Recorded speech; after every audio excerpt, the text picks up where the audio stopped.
ఏ సమస్య. ఎంతో కష్టపడి చక్కెర మానేస్తారు, కాని ఫలితం మాత్రం కనిపించదు. సాధారణంగా ఏమనుకుంటాం, స్వీట్లు కూల్ డ్రింక్స్ మానేస్తే అంతా సెట్ అయినట్టే అని. కానీ ఏం జరుగుతోంది?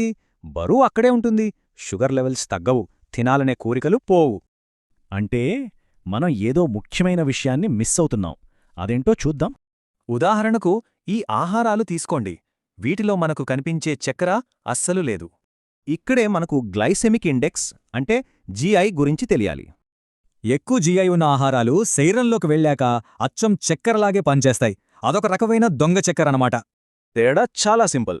తక్కువ జీఐ ఫుడ్స్ నెమ్మదిగా శక్తినిస్తే, ఎక్కువ జీఐ ఫుడ్స్ షుగర్ని వెంటనే పెంచేస్తాయి. అందుకే చక్కెర మానేశాం కదా అని అనుకుంటే ఈ దాచిన చక్కెర మన ప్రయత్నాన్ని దెబ్బతీస్తుంది. కాబట్టి ఇప్పుడు ఆలోచించే విధానం మార్చుకోవాలి. ఆహారం మీద షుగర్ ఉందా లేదా అని కాకుండా దాని జీఐ ఎంత అని చూడాలి. కాబట్టి నెక్స్ట్ టైం ప్లేట్ చూసే ముందు ఒక్కసారి ఆలోచించండి, అందులో నిజంగా ఎంత చక్కెర దాగుందో.